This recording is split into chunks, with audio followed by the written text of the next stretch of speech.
Good day, everyone. My name is Irish Villamore, and today I'll be discussing technology as poesis and answering the question: does modern technology bring forth or challenge forth? So, according to the German philosopher Martin Heidegger, both primitive crafts and modern technology are ways of revealing truth.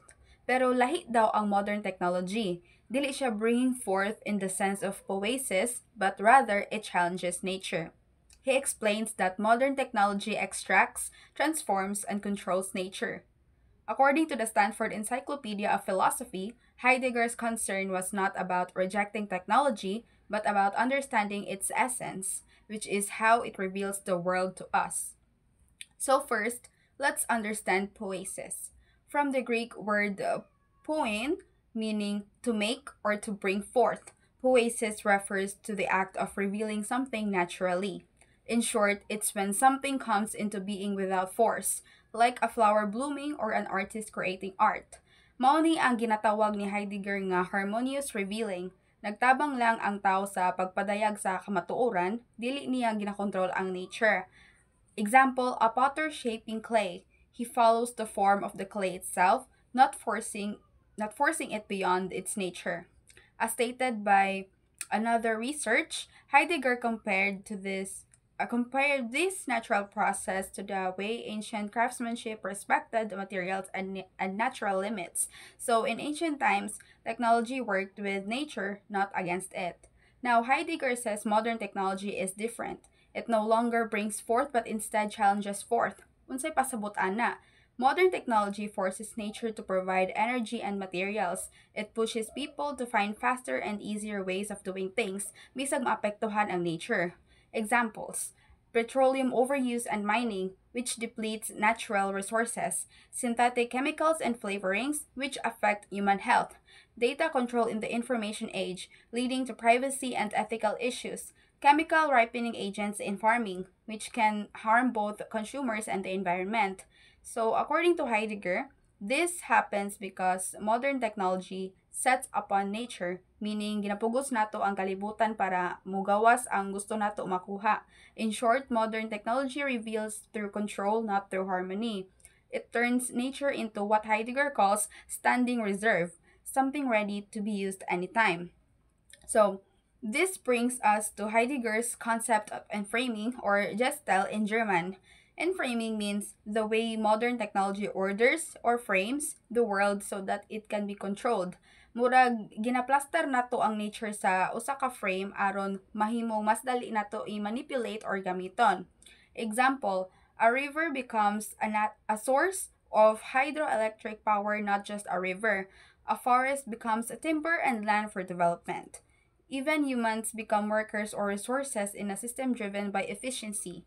Heidegger warns that this kind of thinking makes us forget the real essence of nature.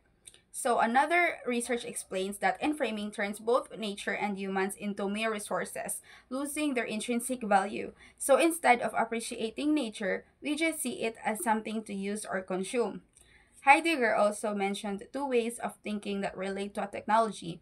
One, which is calculative thinking, focuses on control, efficiency, and results, and meditative thinking, which focuses on reflection, understanding, and letting things reveal themselves naturally. Sa karon nga panahon kay mas common gyud ang calculative thinking kay gusto man nato nga instant ug efficient ang tanan. Pero si Heidegger nag-remind nga dapat i-balance nato because if we only think calculatively, mawala ang atong connection with nature and the truth. So, another research notes that calculative thinking dominates modern life, while meditative thinking helps recover deeper meaning. So, Heidegger also used the term destiny, meaning that humans are called or challenged by technology to reveal nature in this way. Pero ang peligro ani, according to Heidegger, kay basin mawala na to ang tinuod nga essence sa mga butang.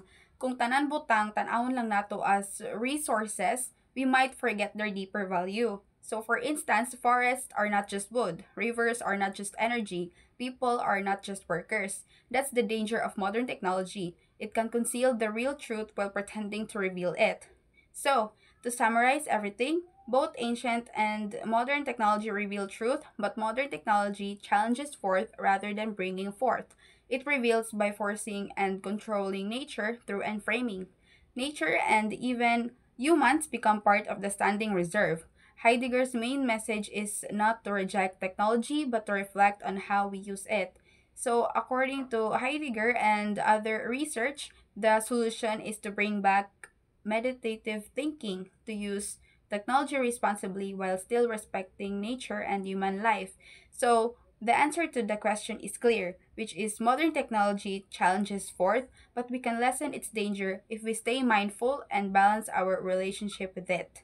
And that ends my report on technology as poesis and challenging forth. Thank you.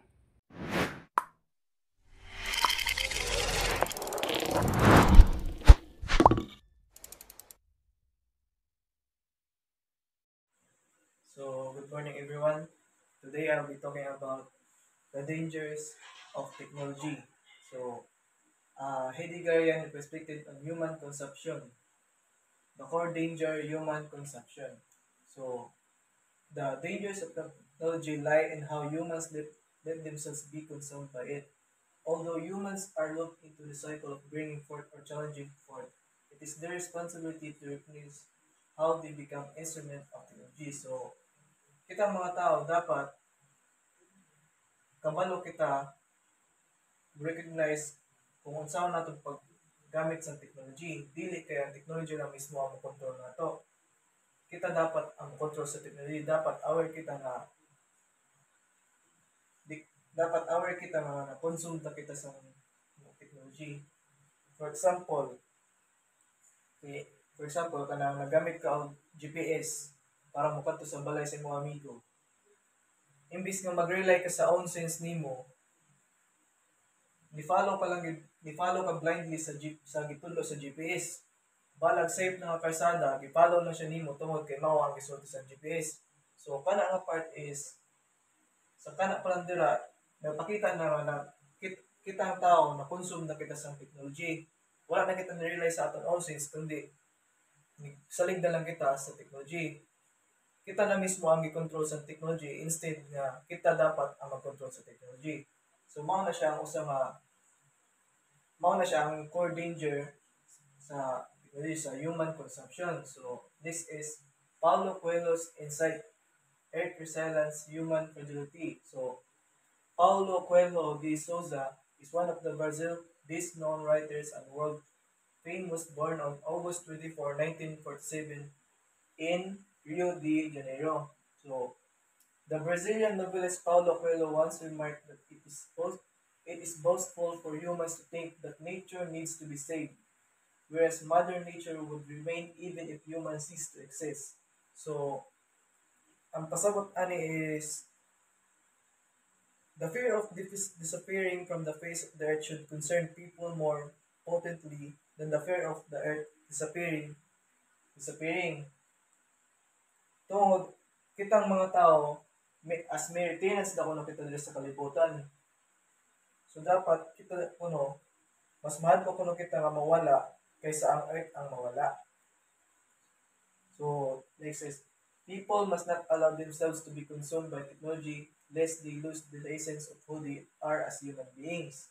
So in this sense, humans are in danger of becoming merely part of the standing reserve or alternatively they find themselves in nature. Think about always scrolling through social media. You see perfect lives and start feeling bad about your own. You begin to change your habits, your style, even your goals to fit what's popular online. Slowly, you lose touch with what you truly enjoy and value. That's technology consuming you and stealing your unique human essence. So mao na siya ang pasabot sa people must not allow themselves to be consumed by technology lest they lost the essence of who they are as human beings. So next is the questioning as the pity of thought. So Heidegger concluded his treatise on technology by saying, the closer we come to the danger, the more brightly do the ways into the saving power begin to shine, and more questioning we become for is the pity of thought. So, ngara pa lang is, so the essence, so so pasabot lang na is, the closer we become to the danger ko no, power begins, ay maura mo to. So, next kita. So, next, the essence of questioning. So, Heidegger believes that genuine wisdom arises when the individuals pause to reflect on and question their surroundings. This act of questioning allows humans to understand their place in the world and the impact of technology on their existence. So, so ang giikuan ani dinhi, so Heidegger believes that genuine wisdom arises when individual pause to reflect on and question their surroundings. So, dapat daw kitang mga tao, na katigo kita mo pause o mag-reflect sa atong mga gipang bubuhat. Dapat aton questionon na atong kaugalingon kung kaning atong gibuhat sakto ba. No. So, Heidegger understood the importance of questioning in the midst of technology. For him, there is unparalleled wisdom gained only when humans are able to pause, think, and question what is around them. So, kita ko ng mga tao, makakuha rin kuno kita og nindot nga wisdom or dako nga wisdom kung katigo kita mo pause, think, and question what is around them or what is around in our surroundings, or question our own self. So, humans are consumed by technology when they are caught up in framing and fail to pay attention to the intricacies of technology. The brilliance of the purpose of humankind and the genius of humans to bring forth the truth. So, ako na. So, move kita sa next. So, next is in framing and human consumption. So, humans are consumed by technology when they are caught up in framing and fail to pay attention to the intricacies of technology. So, mao to ang giingon kanina. The next is inframing. So, meaning of inframing is a state where they fail to recognize the deeper implications of technology. So, next is, it is through questioning that humans bear witness to the crisis that a complete preoccupation with technology brings. So, as questioning is the pity of thought, it is only through questioning that humans are able to reassess their position not only in the midst of technology around them, but also and most importantly in the grand schemes of things. Heidegger posited that it is through questioning that humans bear witness to the crisis that a complete preoccupation with technology brings, preventing them from expressing the essence of technology. So, that's all for my report. Thank you.